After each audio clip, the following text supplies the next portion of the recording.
de estas transmisiones para el Libro de Cielo.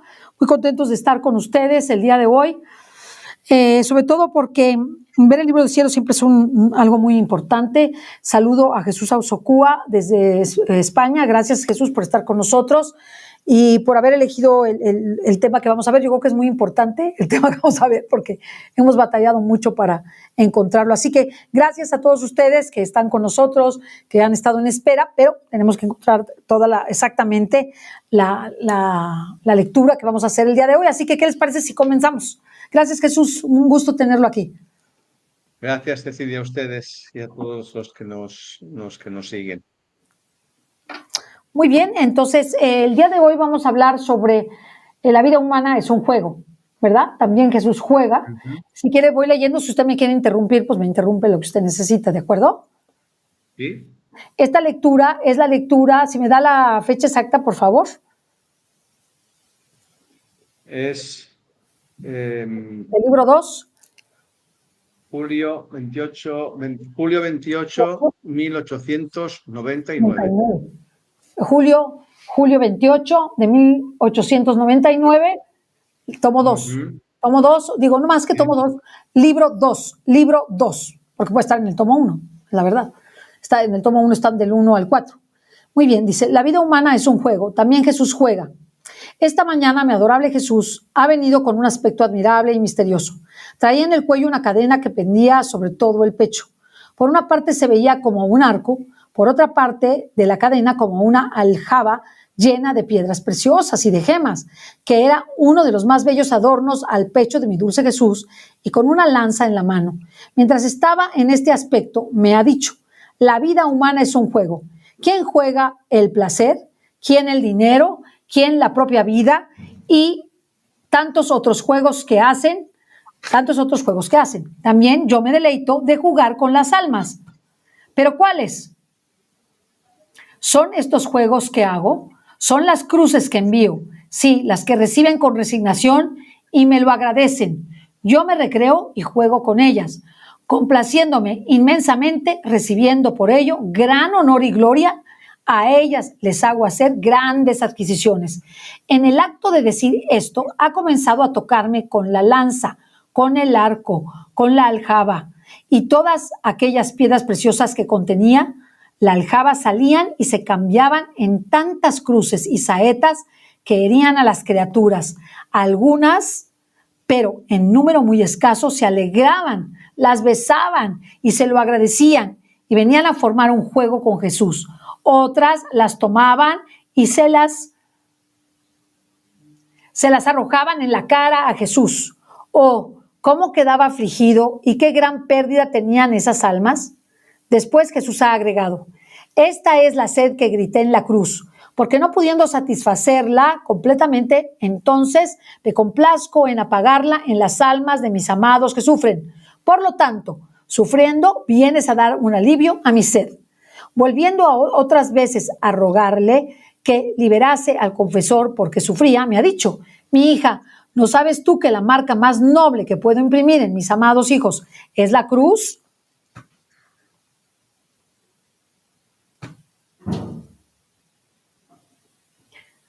Hasta ahí la lectura. Hasta ahí la lectura, ahí le vamos a dejar, ya se le congeló a Jesús. No, ok, ahora sí, ya acabamos de leer Jesús ese mensaje. ¿Qué nos va a decir al respecto? Pues es un fragmento muy, muy corto, pero muy, muy intenso, ¿no? Bueno, el Señor nos está dando a conocer cómo juega la criatura y cómo juega Él. Para nosotros, pues es el mundo, ¿eh? Jugamos a lo que el mundo ofrece. Pone el ejemplo, hay quien juega con el placer, hay quien juega con el dinero, con la propia vida y tantos estos juegos que hacemos, ¿no? Es decir, lo que el mundo ofrece realmente, lo que nos mantiene esclavos, ¿verdad? Y luego nos da a conocer cuál es el juego que él lleva a cabo y cómo se deleita, ¿no? Cómo juega con las almas. Y nos dice, pues, que que el juego de él pues son las cruces que envía. Claro, esto es un poco chocante porque podríamos pensar todos que esa cruz, ¿qué juego es ese? El sufrimiento, porque la cruz es sufrimiento, ¿no? Entonces, claro, con la mente racional, pues todos estamos pensando, pues menudo juego, ¿no? Y el Señor dice que se deleita, se deleita. Y además nos dicen qué tipo de consecuencias tiene de recibirlas con resignación a no recibirlas con resignación. Hubo una lectura que hicimos, no recuerdo ahora exactamente, pero decía el Señor que era muy sencillo ver en este momento, decía el Señor, quién se va a condenar y quién no. Y hace una única distinción. Dice que el réprobo, es decir, el que no quiere admitir la cruz, el que no quiere tomar la cruz que él ha permitido que lleve, está yendo en contra a su voluntad. Y aquel que se resigna, como nos dice aquí, admite la cruz, es aquel que se va a salvar y es aquel del que se va a valer para liberar almas de la condenación. Y esto es un tema que conviene dedicarle tiempo, ¿no? Tiempo en el sentido de que siempre hasta los escritos de la Sierva de Dios Luisa Picarreta hemos conocido la cruz hasta la redención. El Señor muere en la cruz, nos redime, paga el Padre Eterno, ¿verdad? Y bueno, pues ya está. El Señor sufrió por nosotros, cargó nuestros pecados. Bien. A través de las revelaciones a la sierva de Luisa Picarreta ya se da un paso decisivo en un cambio exponencial, un cambio de paradigma pleno y absoluto, en el que el Señor ya nos concede el conocimiento de la realidad de la cruz y entonces nos dice que la cruz es el medio del que Él se vale, primero, para purificar nuestro alma. Le dice a la sierva de Dios Luisa Picarreta que solo Él conoce el alma, solo Él sabe qué necesita el alma, solo Él sabe en qué momento tiene que darle al alma aquello que el alma necesita y que es algo entre la criatura y Él. Por tanto, no hay dos almas iguales y por tanto hay tantos padecimientos como almas existen en el mundo. Entonces, a través de estas revelaciones, el Señor nos da a conocer que Él se vale del sufrimiento, de la cruz, como queramos llamarlo, primero para purificar al alma. Aunque nosotros no lo sepamos, Él nos lo explica y nos dice que a través de ese padecimiento o de esa experiencia, el alma está recibiendo lo que necesita para evolucionar, para purificarse. Y le dice a Luisa, y el que no se purifique aquí, en el mundo, en esta existencia material, lo va a hacer en el mejor de los casos en el purgatorio, solo que allá en el purgatorio, al no tener voluntad, ya no va a participar de esa purificación y por tanto va a tener que esperar a una progresión de acontecimientos sin su participación y por tanto sin mérito ninguno. Entonces, primer asunto, importantísimo saber que es un medio que se vale el Señor para purificar el alma, nuestro alma, a cada uno en la medida en que lo necesitamos. Y el segundo, y no menos importante, ¿verdad?, es que una vez que la criatura ha admitido ese sufrimiento como venido de Jesús, ya nos lo adelanta el Señor siempre en el libro 1, que insistimos, un libro crucial para tenerlo de cabecera siempre grabado a fuego, que todo aquello que te ocurra, gustando o no, tómalo siempre como venido de mí. Por tanto, el primer mensaje que da dice, la cruz es el medio del que me valgo primero para que la criatura purgue, se purifique. una vez que la criatura es purificada, y lo es porque admite el sufrimiento, importantísimo, no toda cruz purifica. Purifica la cruz que es admitida. No estoy hablando de disfrutar con el dolor. No, estoy hablando de admitir, es decir, de aceptar, aceptación, otro aspecto fundamental para empezar a conocer la divina voluntad. Ya en el libro 1, nuevamente, el Señor nos dice, nos habla de ese espíritu de mortificación, que no es otra cosa que la aceptación en cada instante de lo que nos ocurre. La aceptación, tanto lo que nos gusta como lo que no nos gusta. Bien, esta aceptación del padecimiento, en este caso, el ejemplo que el Señor nos pone, lleva a que la criatura empiece entonces a surtir efecto ese padecimiento para purificar el alma. Fijémonos qué diferencia tan importante existe. El mismo sufrimiento con distinta actitud, con la actitud del réprobo, tiende a la condenación, primero porque no está aceptando la voluntad de Dios. Está yendo en contra. Quien no está conmigo, dice el Evangelio, está contra mí. Por tanto, la no aceptación, renegar del sufrimiento, culpar a Dios de por qué a mí y no al otro, es la actitud del réprobo y esta es la actitud que nos condena porque estamos contraviniendo la voluntad de Dios. Estamos con el enemigo.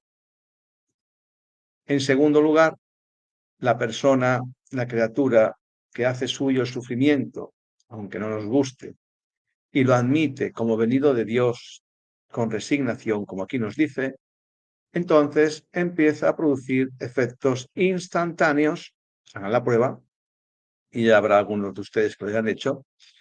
En cuanto aceptamos el sufrimiento, empieza el alma a purificarse, empieza a producir efectos y empieza a transcurrir todo a una velocidad extraordinaria y empezamos a ver frutos con cierta rapidez.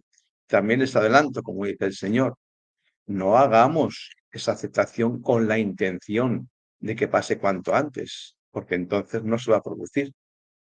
Hagámoslo solo con la intención de aceptar la voluntad de Dios, porque Él es el único que conoce lo que el alma nuestra necesita. Una vez con esta actitud de aceptación, que es la base nuclear para entrar al conocimiento de la divina voluntad, en el momento en que empezamos aceptando lo que nos ocurre como venido de Jesús para nuestra purificación, el alma ya se dispone para dar el salto de gigante. ¿Cuál es? Pues que en cuanto ya admito que este sufrimiento es mío y produce efectos en el alma, empiezo a vaciarme. Empiezo a desapegarme del yo, de la voluntad humana, de renegar. Quien quiera venir en pos de mí, dice el Señor, tome su cruz y me siga. Por tanto, en cuanto llevamos a cabo esa aceptación, se produce el efecto de la purificación y de la unidad de nuestro sufrimiento con el del Señor. Qué importante es conocer esta realidad. Si no aceptamos el sufrimiento, jamás ese sufrimiento podrá unirse con el de Jesús. Y si no se une el sufrimiento nuestro con el de Jesús, será un sufrimiento completamente estéril.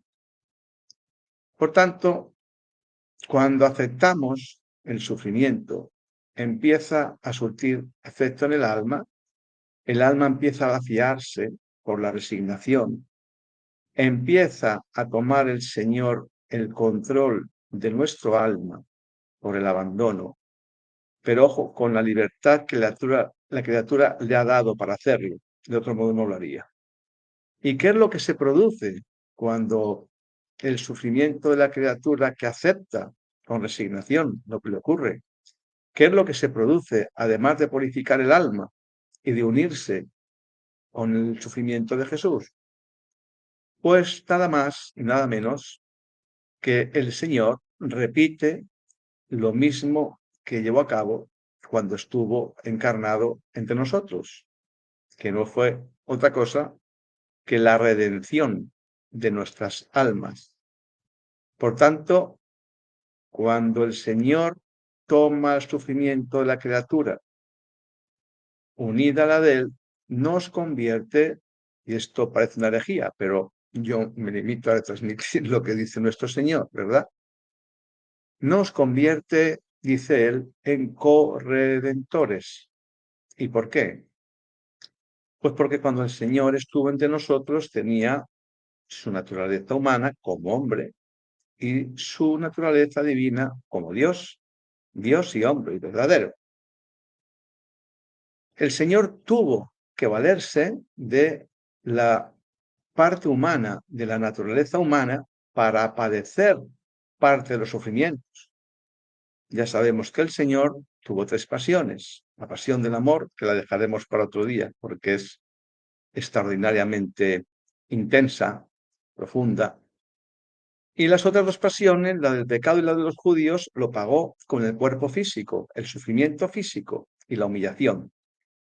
Bien, ese padecimiento que el Señor asume para sí, para glorificar al Padre Eterno, pagar por nuestros pecados y redimirnos, puede volver a llevarlo a cabo a través de nuestra humanidad, porque ya sabemos que la humanidad del Señor está glorificada, es decir, ya no puede sufrir.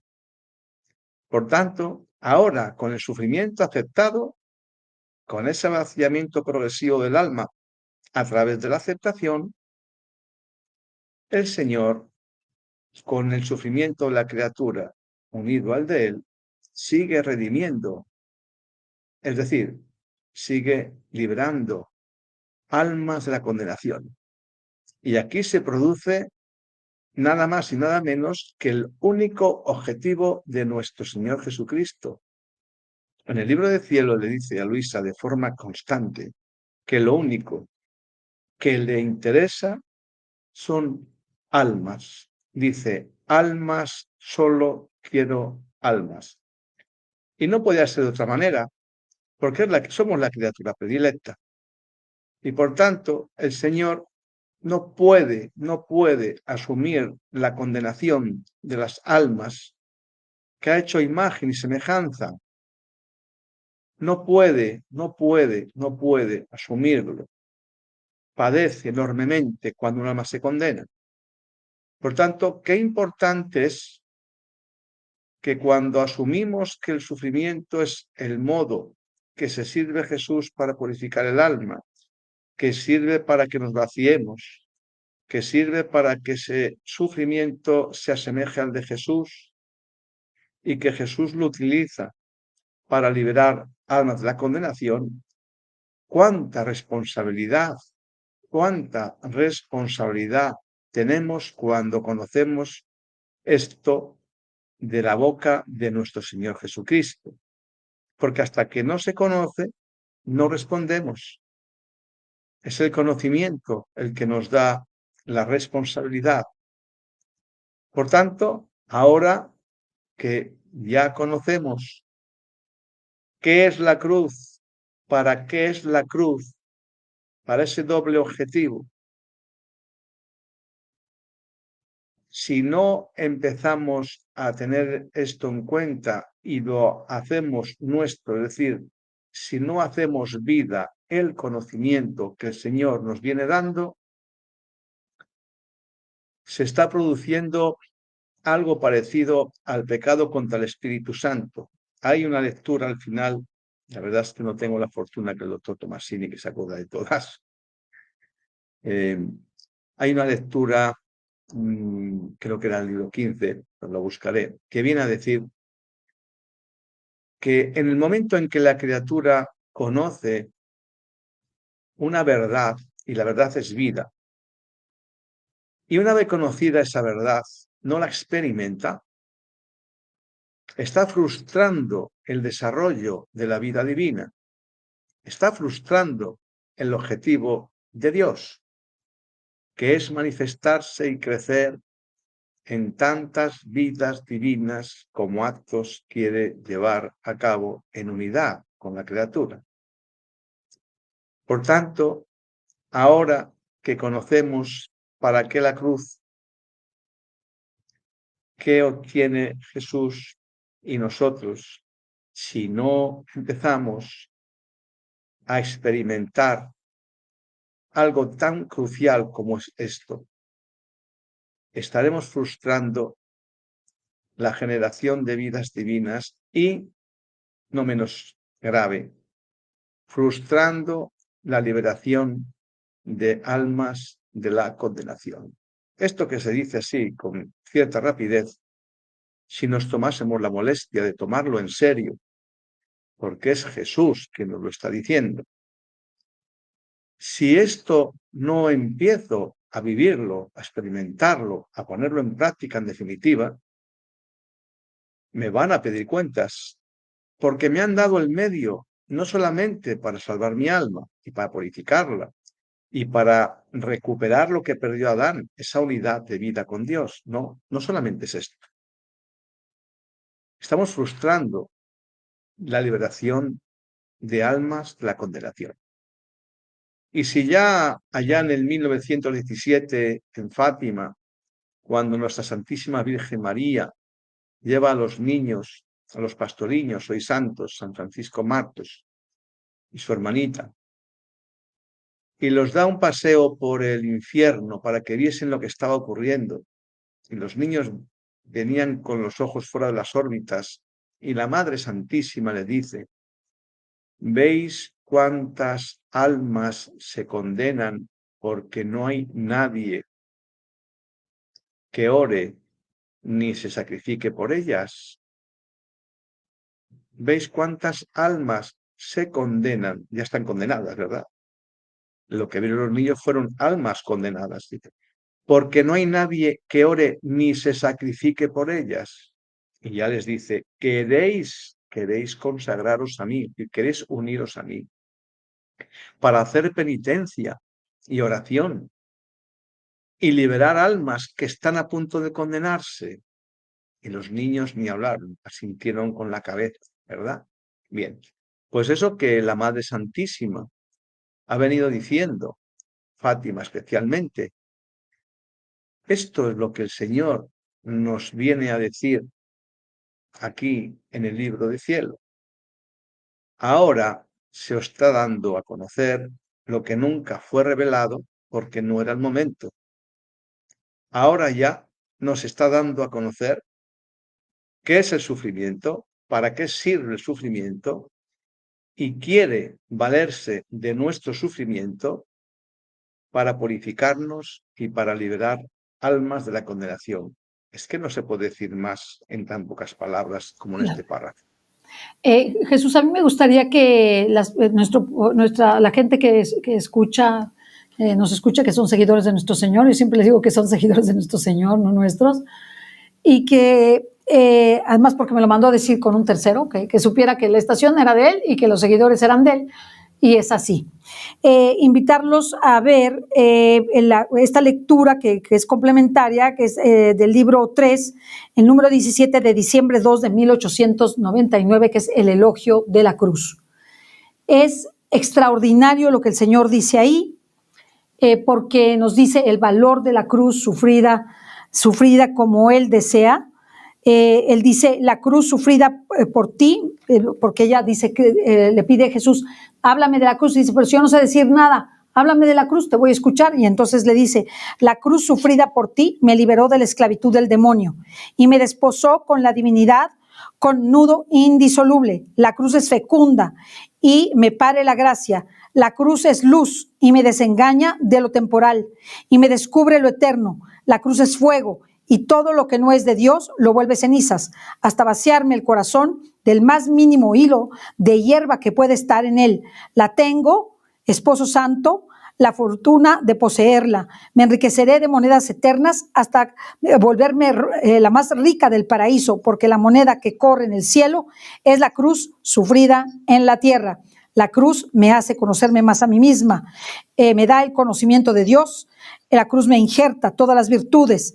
La cruz es la noble cátedra de la sabiduría increada, que me enseña las doctrinas más altas, sutiles y sublimes. Así que solo la cruz me develará los misterios más escondidos de las cosas más recónditas. La perfección más perfecta escondida a los doctos, a los sabios del mundo. La cruz es como agua benéfica que me purifica.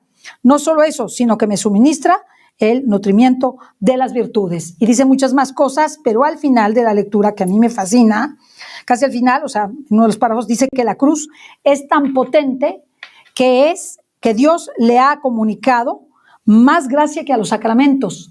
Y no porque los sacramentos no tengan gracia, sino porque Jesús dice que nosotros a veces no tenemos las disposiciones para recibir los sacramentos, ni los aprovechamos como Él espera que los aprovechemos. Y que la cruz consigue precisamente que las personas aprovechen la gracia de Dios, ¿no? Es la virtud la que las dispone, y dispone al alma la gracia, y dice algo bellísimo, Luisa, sobre la cruz, que dice, así como en el paraíso, en el cielo, la vida es el gozo, en la tierra el gozo se llama la cruz. Precioso, precioso. Es una lectura que yo les invito a leer, que no tiene pérdida. Es de diciembre 2 de 1899, en el libro 3-17, que se llama Elocuente Elogio de la Cruz. No se la vayan a perder. Es una lectura que les va a clarificar muchísimo lo que Jesús quiere para que nosotros aprendamos a sufrir. Y como decía San Juan Pablo II en la encíclica de Dolores Salvici, decía, no es que el sufrimiento sea malo, es que no sabemos sufrir. El problema es que no sabemos sufrir. No entendemos el sufrimiento y lo rechazamos, porque el mundo, eso es lo que hace. El príncipe de este mundo es un engañador. En cambio Jesús lo que quiere es que aprendamos el lenguaje que Él hizo eterno, que es el de la cruz. Por eso Él tomó lo que parecía lo más pobre y lo más denesnable después del pecado original y lo hizo grandioso, lo hizo salvífico y redentor. Y no solamente eso, lo hizo parte de su reino de la divina voluntad, parte importantísima para que en la tierra podamos conquistar el verdadero reino, que es la patria celeste. Pues yo creo que con esto, pues creo que van a tener mucho que meditar, como a nosotros también meditamos en estos temas. Yo les invito a leer este elogio de la cruz, que son palabras de Luisa, y que Jesús aplaude, pero a mí me encantan las palabras también de Jesús, en las que Jesús nos hace ver que cuando una persona sufre es lo más maravilloso, y que nosotros hemos querido ahorrarle el sufrimiento a todos, ¿no? En la enfermedad, en el momento de la muerte, ahorrarle a todos el sufrimiento. ¿Y saben qué les hemos ahorrado? La cruz y por tanto el cielo. A lo mejor les hacemos perder el cielo. Entonces, entendamos lo grande que es la cruz y cómo el Señor nos enseña poco a poco a aprender cómo vivirla, poniéndonos a conocer su pasión, poniéndonos a conocer cómo Él vive la cruz. No solamente la vivió, la sigue viviendo. La sigue viviendo y la trae en sus manos, en sus pies y en su costado. Algo precioso. Ojalá lo podamos ver y veamos que la cruz no es un castigo, sino que ahora se convirtió en un don, y por eso la Iglesia dice respecto de la cruz y respecto del pecado original, o felix culpa. Es el libro tercero, la lectura 17 de diciembre 2 de 1899. Se las voy a anotar ahí, y yo no sé si quiere usted agregar algo más para terminar. Pues tenemos muy próximo otra lectura anterior a la de hoy, ¿verdad?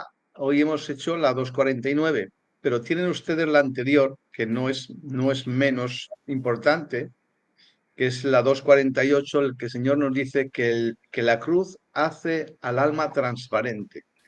Imagínense con ese mensaje cómo refunde el Señor en una frase cuáles son los efectos que produce la cruz.